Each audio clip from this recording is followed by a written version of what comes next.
Welcome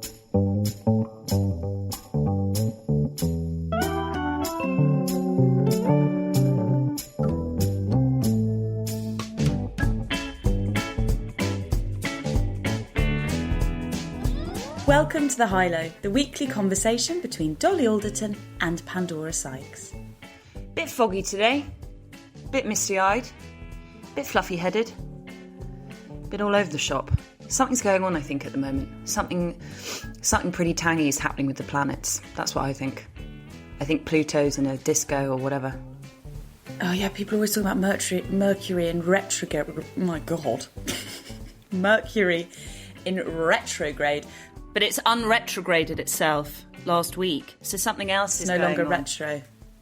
Yeah. I am foggier than a dog year. My insomnia is back in full force, and I had a cat nap at 7 a.m. To be honest, I have only got myself to blame. I am, as you know, quite big on putting the old phone to bed and only checking social media once a week, and I have been all over it in the last few days, just because with a new book out, I feel like you have to be quite engaged on social media. But amazing how much of an impact I can see it makes on my sleep. So the boring truth is, I know, if you've got really bad insomnia, the electronica is not for you. Can I just ask something, not to personalise this? If you've been on your phone all the time, why did it take you so long to reply to my incredibly sexy photo that I sent to you at about 5 minutes to midnight last night? Because I actually didn't turn my phone on until 4 a.m. And then I think I did reply to your midlife crisis selfie. Why did you reply to that, let's face it, sext, with the words ha ha ha? Yes, interesting point. I'm a bit tired, so I'll follow up on that later this week. I never want a sexy selfie to be greeted with the response, ha ha ha, Pandora. That's never what I'm looking for. I think you'd have preferred that to the green faced emoji that is just spewing vomit from the entirety of its mouth. Those are my two options now. Yeah, only those two options. I wanted to start with something lovely that I heard Fern Cotton say on Joe Wicks's new podcast for the BBC. And she talks quite a lot about this now, which I always really enjoy, but how she did this massive kind of pivot in her career away from being like a sort of darling of the television and doing radio into mental health and podcasting and stuff on her own terms, really, when she had kids. And she talks a lot about the kind of need to pull herself back as much as she's putting herself forward. And I think whatever your lifestyle choices or your life experience is, the idea that a flower cannot bloom all year round is quite nice just to consider, even if you're in a real rut in life. And I know lots and lots of people have been in big ruts this year. Yeah, I keep thinking back to this thing that Louis Theroux said on Adam Buxton's podcast months ago that's so simple and self-explanatory, but I just think I find it really hard to remember sometimes, which is it can't be sunny days every day. It's so true. You can't optimise yourself and your life and your schedule every day. That's just not the ecology of life. It's also not healthy. Got to have those contrasts. But I do love, like, we're literally talking, like, really crap tattoos. I know. A flower cannot bloom all year round. It can't be sunny every day. You're going to get that on one foot and mine on the other. Your husband and I are actually WhatsApping a lot about tattoo ideas at the moment. Oh, dear. Not matching. That would be inappropriate. I'd quite like a matching one with him. I'd quite enjoy that, actually, just because I think it would make everyone else feel so awkward. I just feel like I'm ready for another tattoo. I'm just ready to get everything pierced, get everything tattooed, take all my clothes off and walk through Camden Town, I think, now, at this point. So everyone can look forward to that. But back to The Flower. Yeah. By Fern. Do you think I'm going quite woo-woo?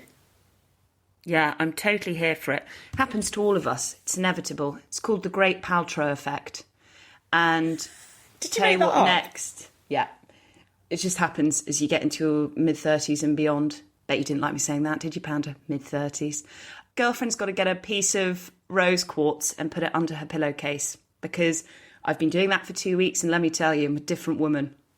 That's like a pea under your pillow. Do you not feel the rose quartz? Maybe you're a different woman because it's severed your brain through your pillow. No, I just sometimes put my hand under it. You. I put my hand under the pillow in the middle of the night and I just feel this cold little lump of rose quartz and I hold its hand. I need a holiday, I think. In lieu of a holiday, why don't you have a scroll on Instagram? Well, interesting you should mention Instagram, Panda. I saw something on Instagram last week that was so pleasing to me, and I've since tried to find it and can't find it. So part of me thinks maybe this was a fever dream.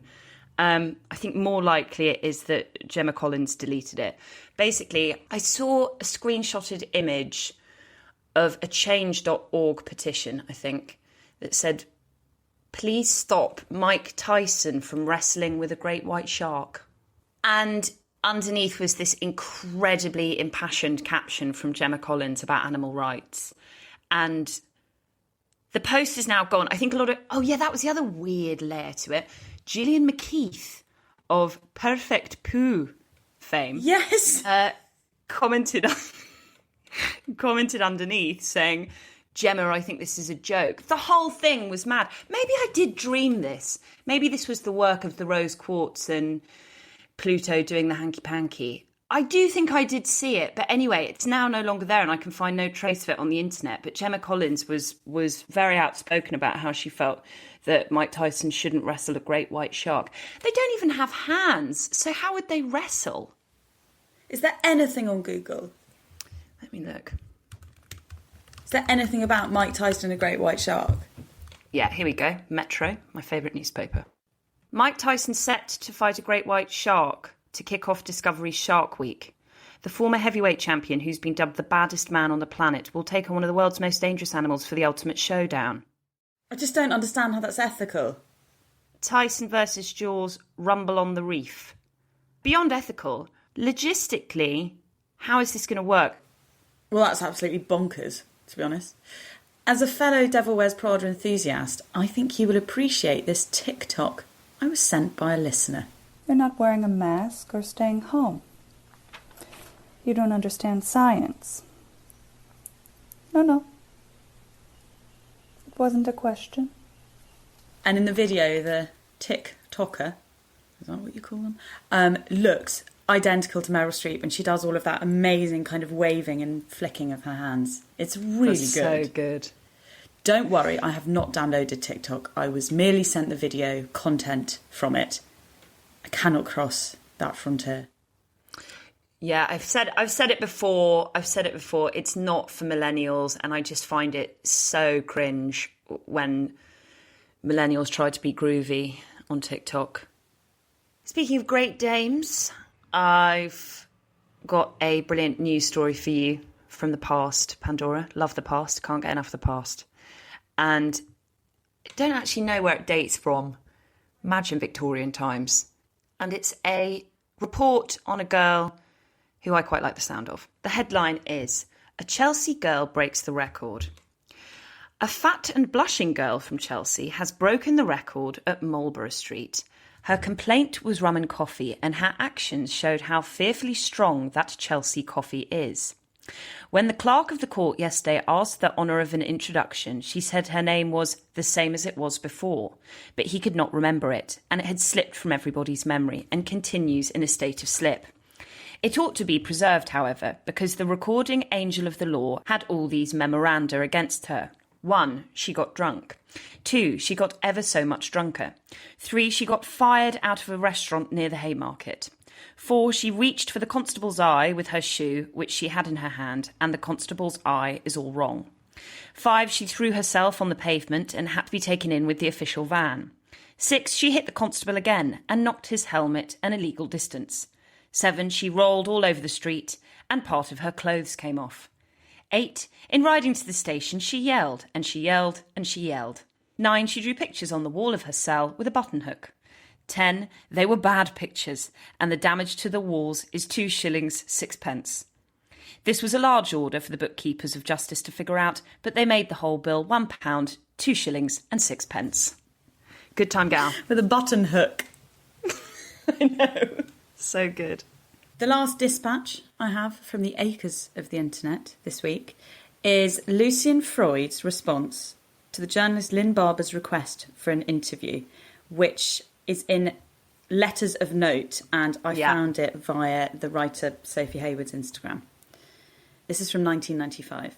Dear Mrs. Barber, your letter to me is based on the assumption that there exists some reason or need for you to interview or write about me. I do, as you rightly suppose, occasionally eat something and go to the dentist, but that is some way from agreeing to be shat on by a stranger. Sincerely, Lucian Freud. And I think I remember reading that she framed it and put it in her downstairs loo, although I might have embroidered that. I think she did. You would, wouldn't you? Absolutely would. I just love the turn it takes. It's quite gentle. And then shat on by a stranger. And then, as Sophie Hayward, who does celebrity interviews all the time, writes in her caption, I mean, he's not wrong. Also, I love that you can tell that Lynn Barber had obviously been quite dogged with him. He's obviously said, I don't have any time. And she obviously said, well, I'm sure you eat or go to the dentist. You're right. They must have had quite a petty yeah, exactly. exchange about how he did sometimes leave the house or speak to other people. If anyone enjoyed that and wants to know more about Lynn Barber and the relationships that she's had and the interactions she's had with the enormously famous people that she's interviewed over the years, I think the reason I know about that letter is it's in her memoir, which is called A Curious Career, which I'll link to in the show notes. And if you're interested in the celebrity interview or how journalism has progressed in the last 40 years, it's such a good book, and it's full of really juicy little tidbits like that. We had so much interesting feedback in the inbox this week on last week's segment on child-free and motherhood. I think it's the most we've ever had on a topic. What a lot of letters pointed out is that not everyone who's child-free is child-free by choice. And I was thinking about why I personally neglected to mention this when we were talking last week. So we talked about motherhood, and we talked about being child-free by choice. And I think the reason why I maybe omitted, very possibly to the detriment of the conversation, omitted that is because I felt like there's always the assumption that people are child-free not by choice. And so talking about the conversation as child-free by choice felt like a necessary correction. But I understand that that then left some people feeling completely left out and unseen. Yeah. So a few listeners wanted to be clear that being child-free is not always a choice. And I want to caveat that these listeners are talking about biological motherhood. Adoption is not included in these letters. One woman said, I have had major abdominal surgery and 2 disastrous rounds of IVF, and I've had to give up on my dream of co-creating a child with my wonderful husband. I am genuinely overcome as I even type these words. The grief is more than I thought it could be, and it seems never-ending. Motherhood is not always a choice we can make. For many of us, some estimate as many as 1 in 6, it is not simply something we can decide. Another said, there seems to always be a conversation about a woman's choice over whether she has children. What about those of us who never had this choice presented to us? I never made an active choice over career or motherhood. In fact, I would have loved to have children. But at the age of 44, I've never been in a stable relationship and children seem less likely. Other listeners wrote in about making difficult decisions and how they feel about them. I'm a 33-year-old woman and I don't think I want children.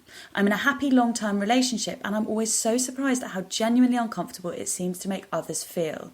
One thing I've found particularly difficult to come to terms with is the impact that being child-free has on my female friendships and how isolated I feel as most of them embark on this life-changing journey into motherhood. And several women shared their perspectives on whether women should elicit pride in public about a drug-free birth. So brief recap, I mentioned that I had read a tweet a little while ago about a woman who had said that she was proud of herself for having a natural labour or a drug-free labour. And someone had replied saying that shamed women who had not had a drug-free labour. And Dol, you mentioned, didn't you, that you felt like there was so much pressure around birth that just is another kind of stick to keep women in line with, a bit like the breastfeeding one. Yeah, I think it's a more general note about the demands that are put on women at every turn of their life, really, at every rite of passage, and it is often at the detriment of their physical or mental health. So while I think she has every right to feel, pride about that experience and, talk about it, I don't know if it's helpful to load it into the very public discussion about it, is all I was saying. We received some letters that offered a different point of view. This is from a midwife. I understand Dolly's concern, however, more broadly it could be viewed as pride around achieving her birth choices or preferences. 1/3 of women experience aspects of their birth as traumatic, and 1 in 25 will go on to develop PTSD. I don't think it does a service to these women to silence pride around birth, even if it doesn't reflect your own choices. In fact, I think it does the opposite. There is an unspoken truth that it is selfish to want anything more from your birth than a healthy baby, often at the sake of your body, dignity, preferences and experience, and that being traumatised during birth is normal.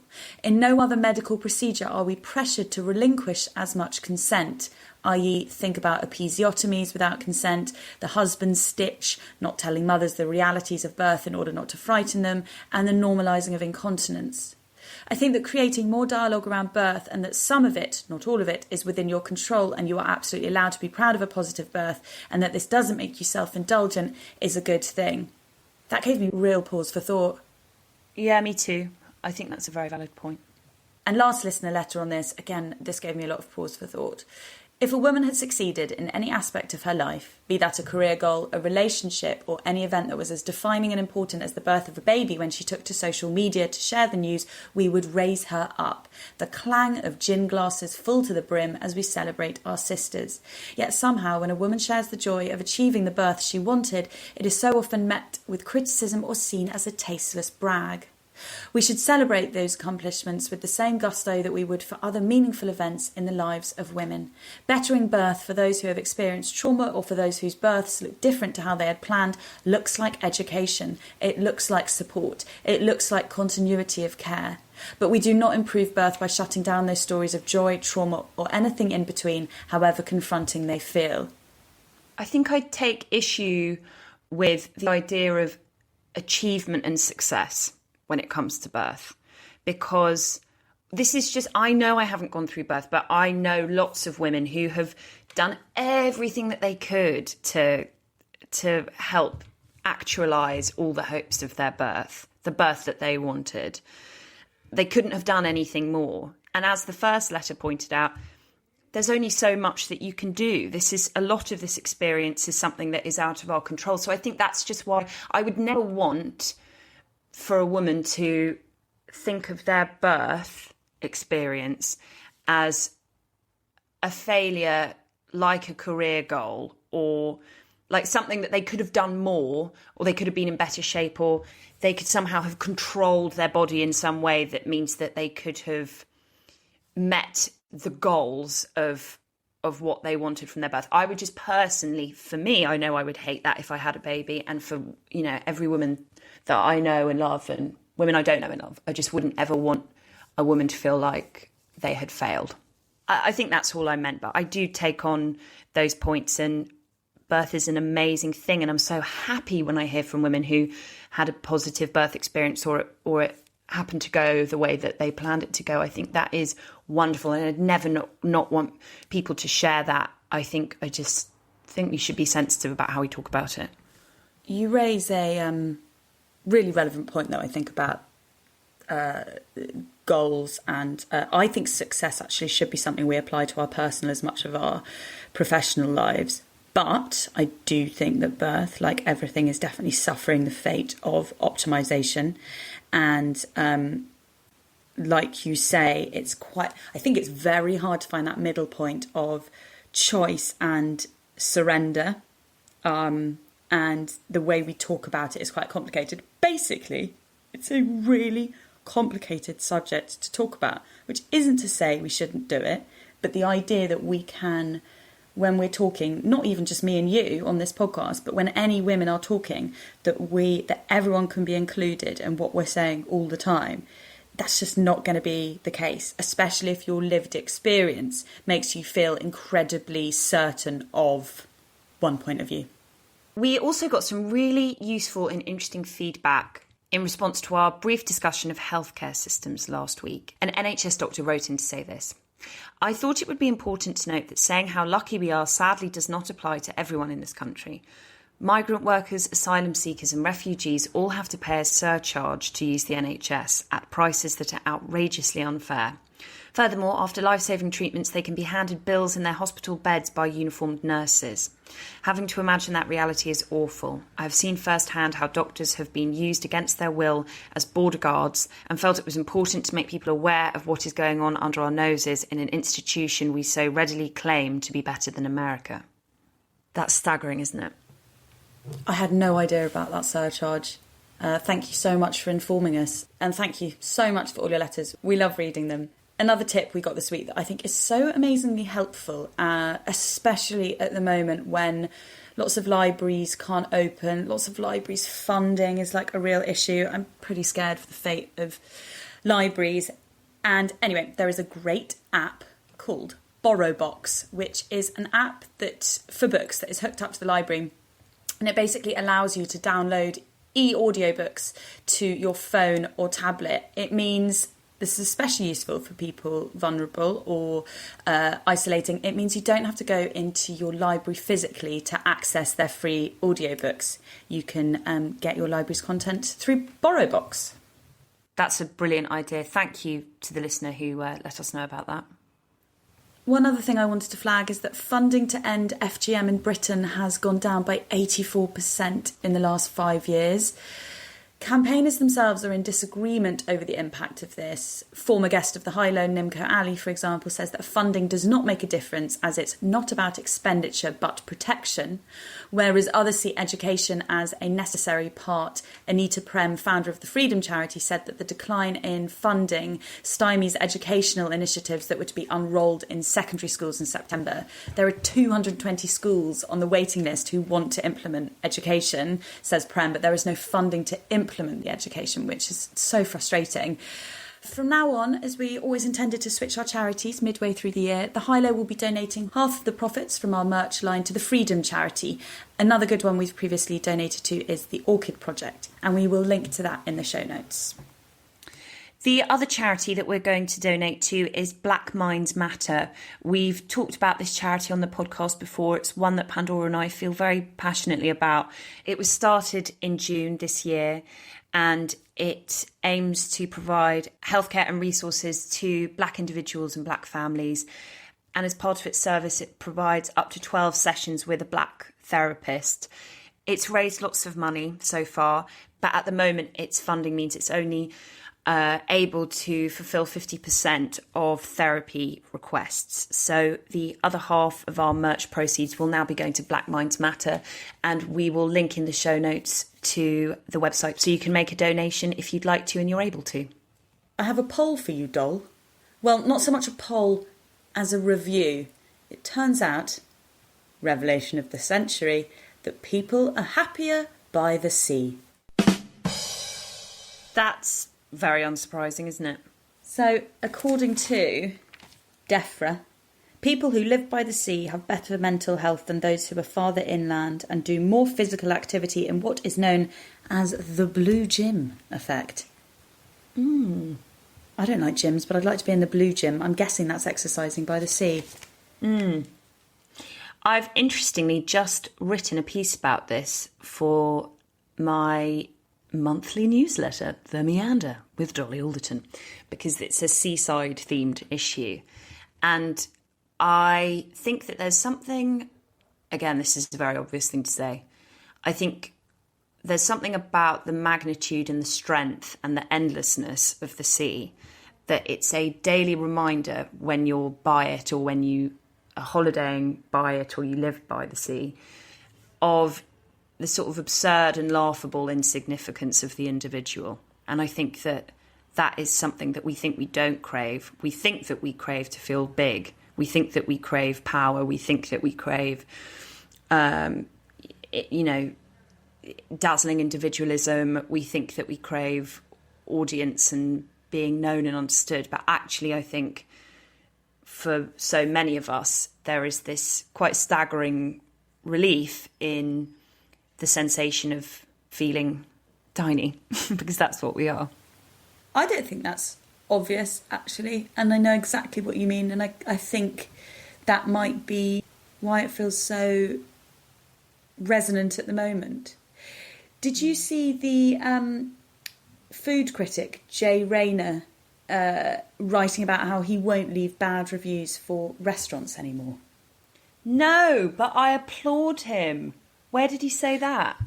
So I heard about this recently, a couple of weeks ago from a friend, and then I actually just read something this weekend where he said he's talking about how restaurants are really in trouble, not just from the kind of dry season of the pandemic, but also, I don't know if you've seen that loads of people aren't turning up for their bookings. So Tom Kerridge ranted about the failure of 27 people to show up one night last week at his restaurant, and that has led to suggestions that diners be charged deposits when they book.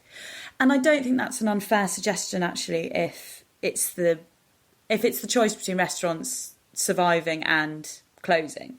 Anyway, he writes, I've decided that for the foreseeable future that there will be no negative reviews. If I come across a duff place, I'll simply chalk it up to experience and move on to somewhere better. I think that's great. I also think as well, I think it was him or maybe it was Marina O'Loughlin said, it also feels so unfair that the tradition of restaurant review is that you review the restaurant in its infancy, but a restaurant isn't really a restaurant until it's on its feet. That's such a good point.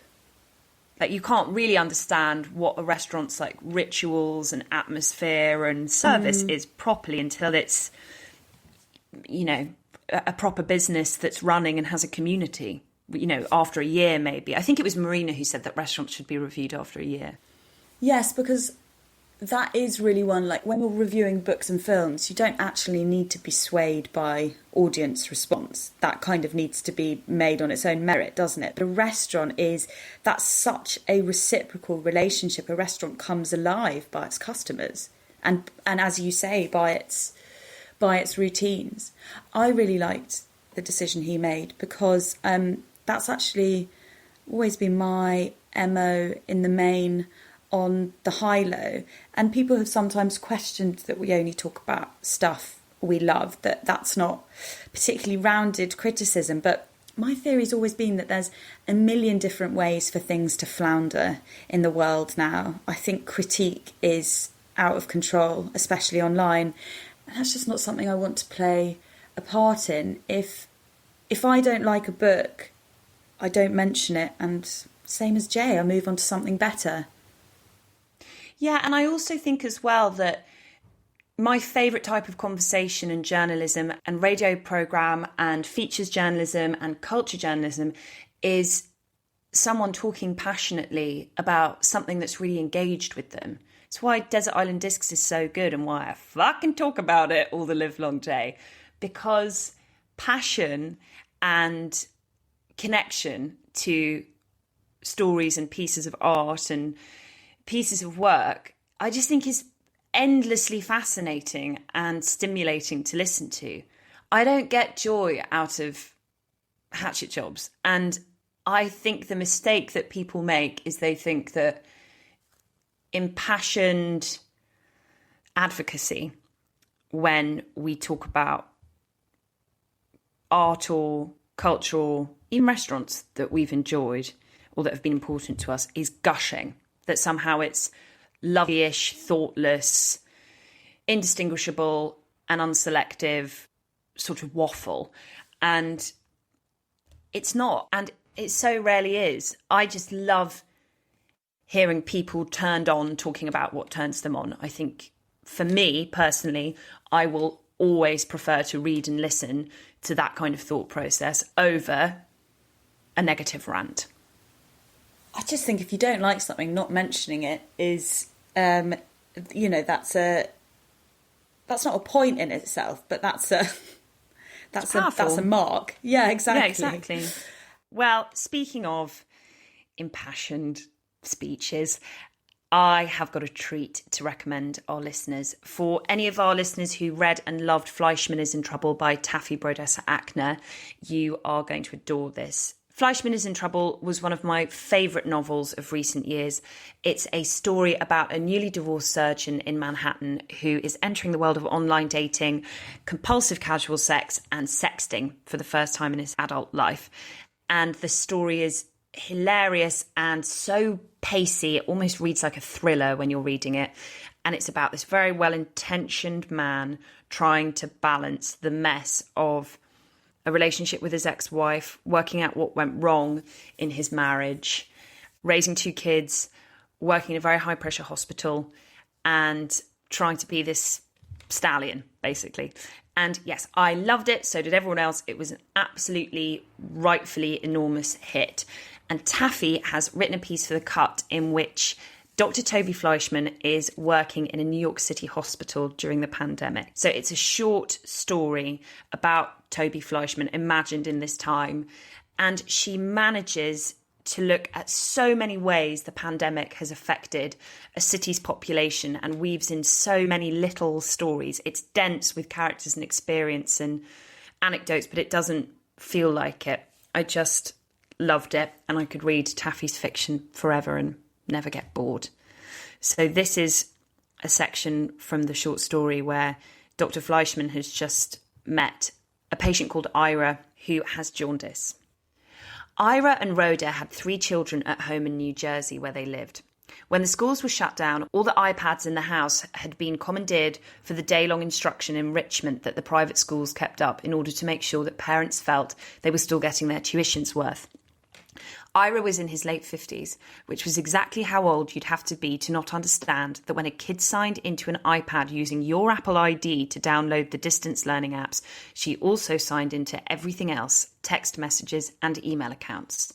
It was literally 4 hours into lockdown before the woman he'd been fucking on the side texted him, "Fond memories of being bent over your desk and fucked like you're a machine."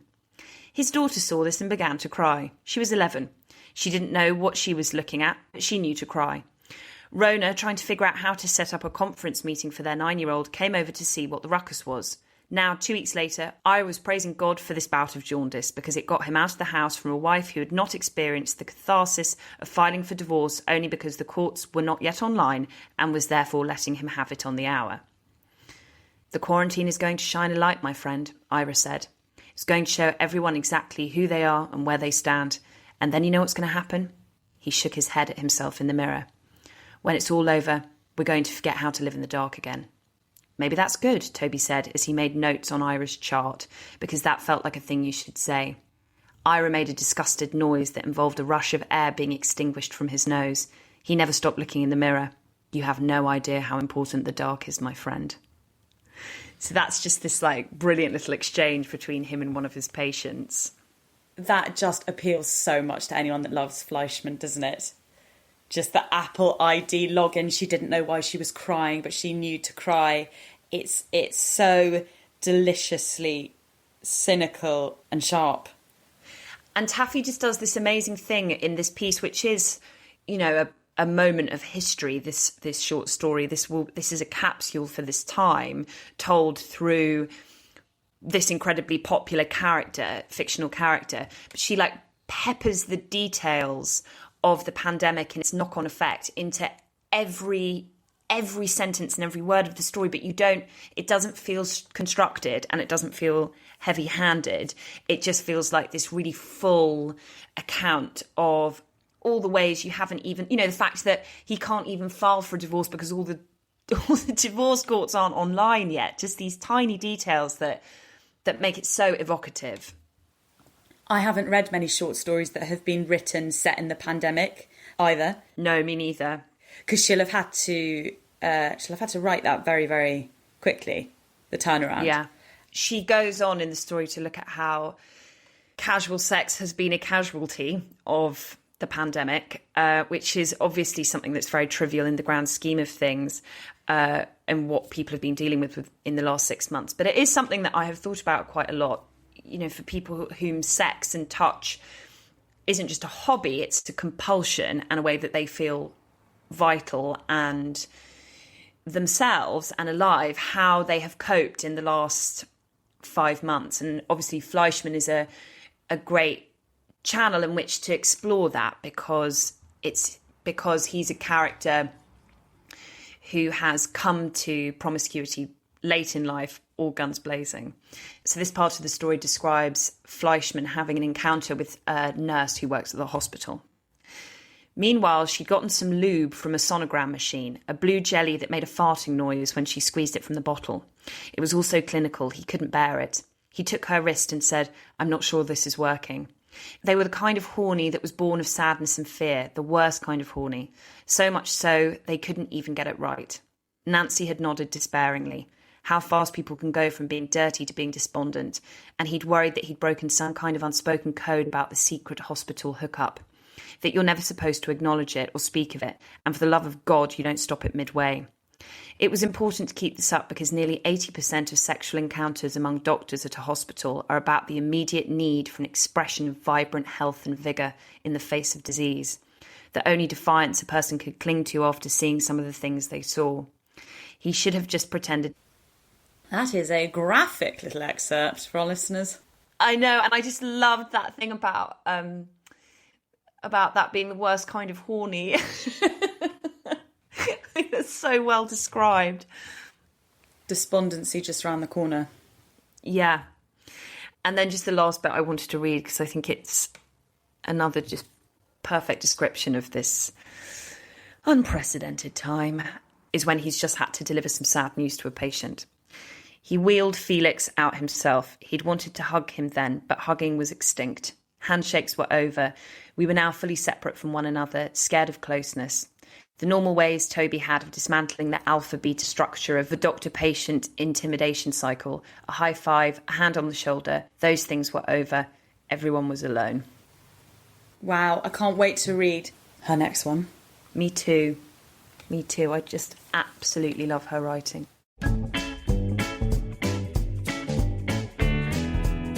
Support for the High-Low comes from Spotlight Oral Care. Spotlight Oral Care is founded by two dentist sisters, Dr. Lisa and Dr. Vanessa Creven. Unlike many mainstream toothpaste brands, the entire range of Spotlight Oral Care is toxin-free, palm oil-free, and their toothpaste tubes are 100% recyclable. This is major. 25 million non-recyclable toothpaste tubes go into landfill every year. Their hero product is the Teeth Whitening System, which includes the 14-day course of teeth whitening strips and the whitening toothpaste. You wear the strips for 1 hour for 14 days, and all evidence of red wine and coffee consumption is gone. Combine the strips with the use of the whitening toothpaste for best results. Even better, Spotlight Oral Care is designed to be suitable for even the most sensitive mouths, which is great news to me because I used teeth whitening strips once when I was at university and I couldn't eat ice cream for about a year. They hummed with pain. This is dentist approved and really effective without hurting or damaging the enamel or causing sensitivity. The hero product from Spotlight Oral Care is the Sonic Toothbrush. It's an incredible product which gives you that dentist feeling of clean. There are 3 settings for sensitive teeth, normal teeth, and the high-intensity whitening setting for blasting away any stains.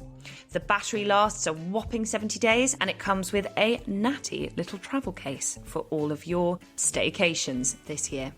Use the code HIGHLOW25 for 25% off everything on site at uk.spotlightoralcare.com. Thank you very much to Spotlight Oral Care.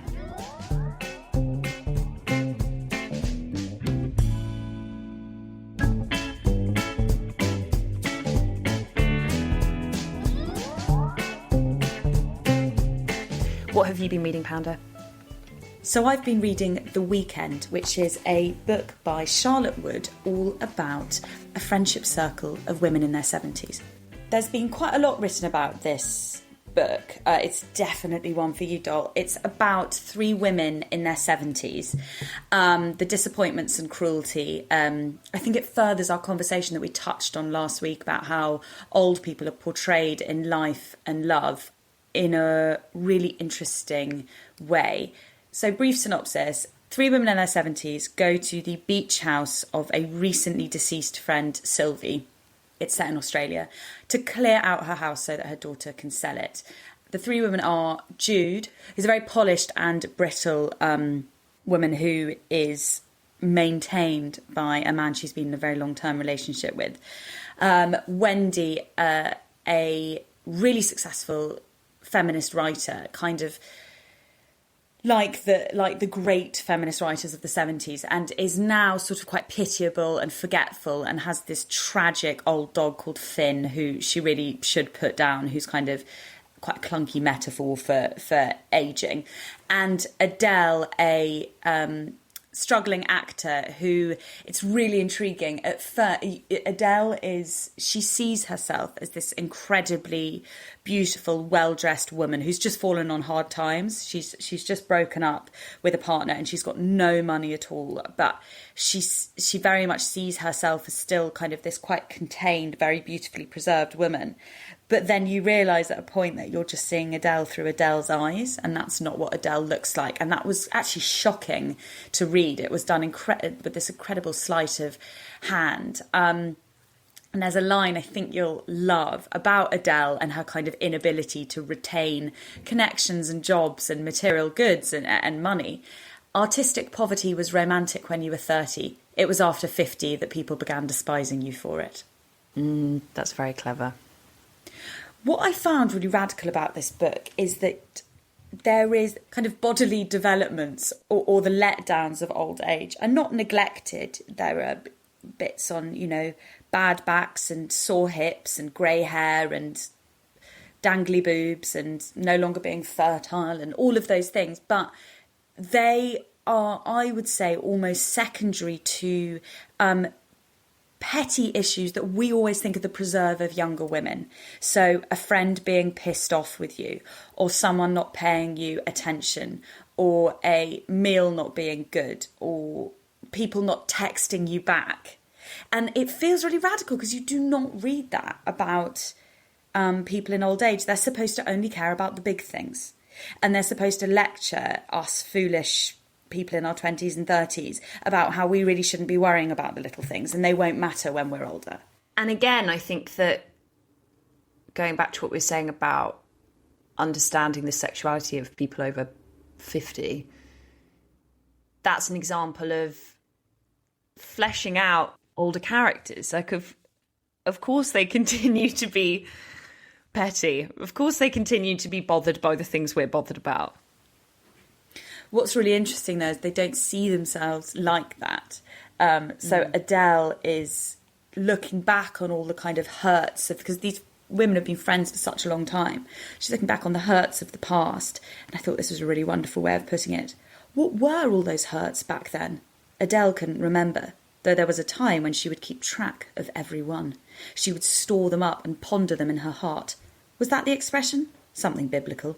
Whenever she was lonely or miserable back then, she would take them out and count them. All the times she'd been slighted or patronised. The times she sat in the toilet crying while her dearest friends laughed together and talked, so avid, so brave, and Adele was an ugly little mouse hiding in the toilet weeping.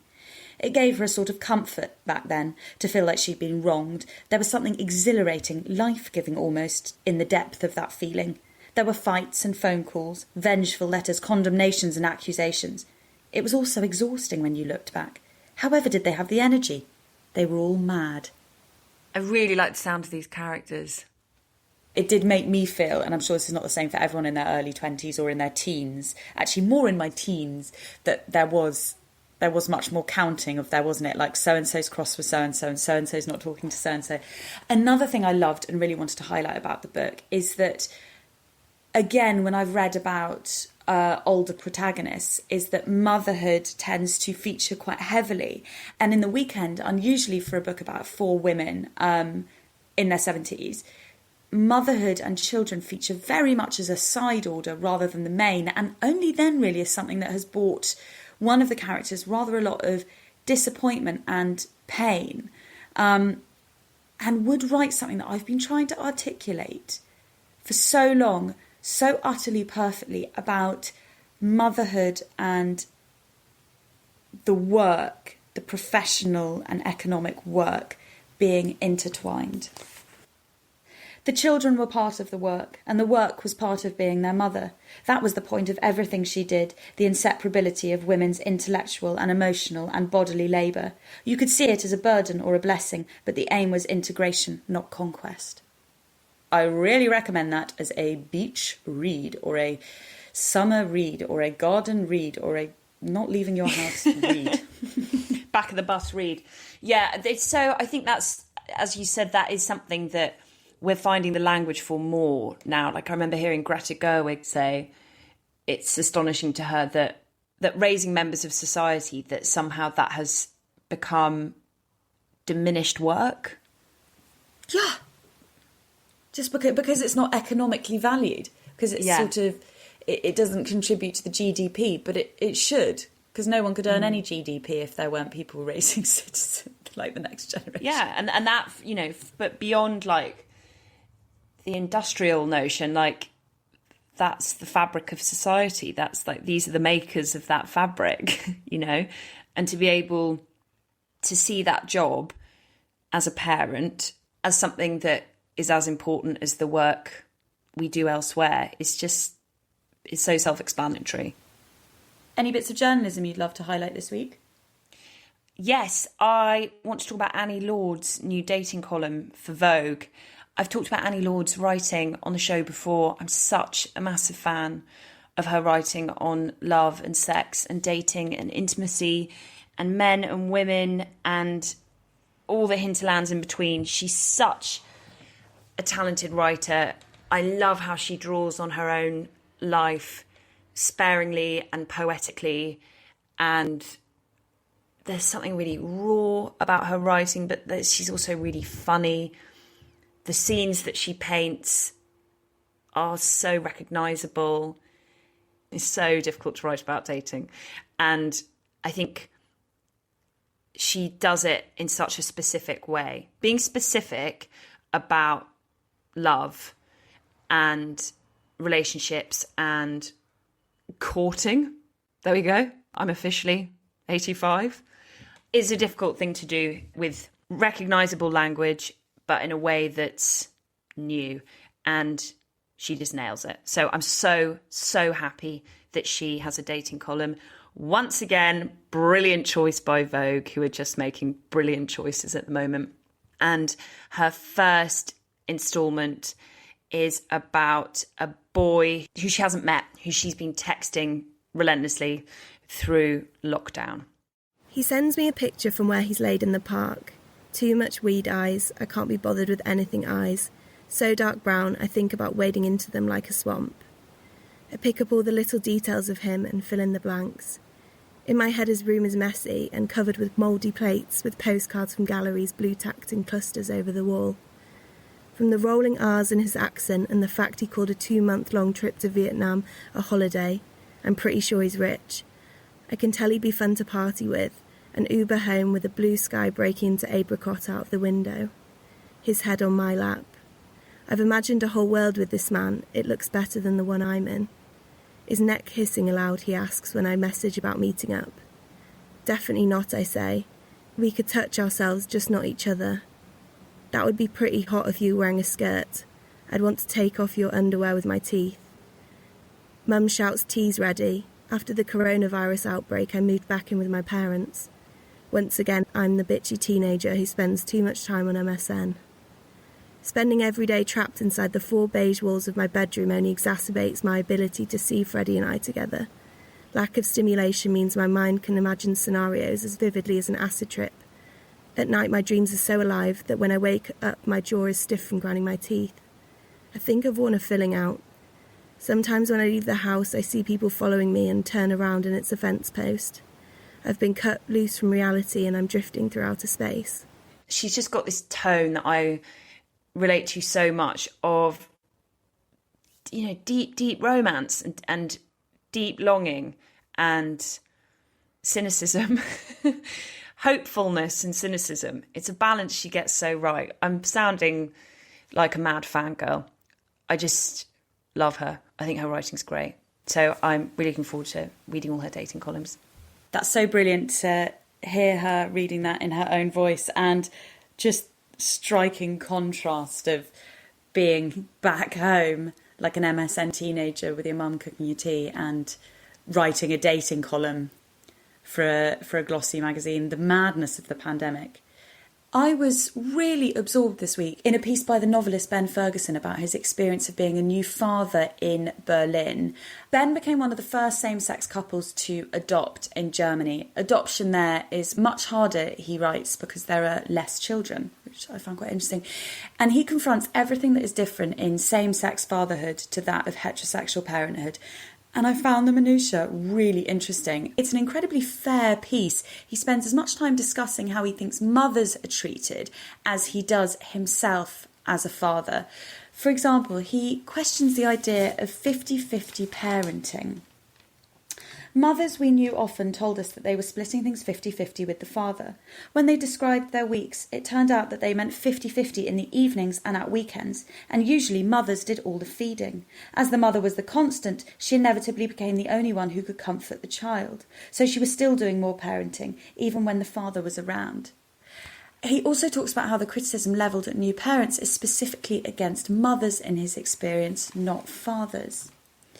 When my husband and I feed our baby in public, we are treated like heroes. Granted, neither of us is offending anyone's delicate sensibilities by bearing a breast, but however loud we are, however much room we take up, or tepid water we order in cafes, we receive only supportive smiles. Mothers can do everything right, but be told they are doing everything wrong, whereas we are congratulated for doing the bare minimum. That's not to say, of course, that as a father, and particularly as a two-father couple, that everything always works in his favour. He writes very pithily about the daily assumptions that a man cannot be the primary caregiver, like the buggy loading bay at his apartment building, which he's told is for mums, and he says, "Oh, is that for dads too?" When people think his son is saying mum when he's actually saying yum, and the nursery applications that cannot be accepted in Berlin without a mother's name. I'm just really glad, again, to have read this the week after we had that discussion, and really continue to have that discussion today about the lenses through which we see mothers and child-free and parenthood as a whole. And Ben's piece feels like such a valuable addition to the conversation. I'm so interested in what he has to say. And I thought the payoff actually was gorgeous. I just wanted to end on that, as I think you'll really like it, Dol. Some comments hint at change. There is the well-meaning but misplaced, "I always think a baby needs a mother's breast, but look how happy he is." And from an old Polish builder came the surprisingly tender, "Baby has two papas?" We were battling with the rain cover from the pram as we sheltered from a storm in a doorway. We nodded. He squinted and sucked at his cigarette. "Lucky baby," he said. Oh, it's such a lovely piece. So beautiful, that payoff.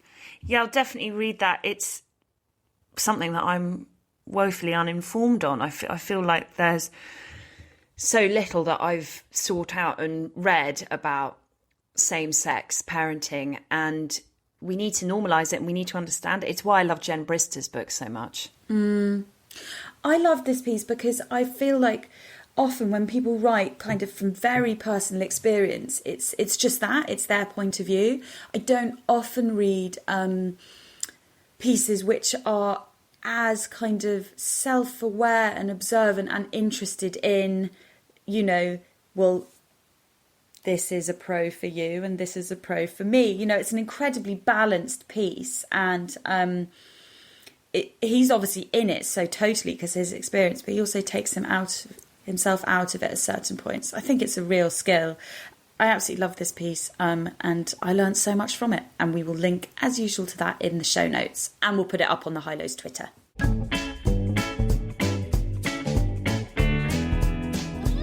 Thank you for listening to The High Low. You can speak to us by emailing thehighlowshow@gmail.com. You can tweet us at The High Low Show. You can buy our merch at thehighlowshop.com. Bags, hats, notepads, jumpers, you name it, it's there. 100% of proceeds go to charity, 50% to Freedom Charity, which aims to bring awareness, help and support with regards to forced marriage, dishonour-based violence and female genital mutilation, and 50% to Black Minds Matter, which provides therapy and resources to Black individuals and families. We are going to leave you with a beautiful song from the new Leanne LaHavis record. I've listened to nothing else for the last week. It is haunting and sexy and a little bit gnarly, and I haven't found one track that I don't love. We'll talk to you next week. Bye. Bye-bye.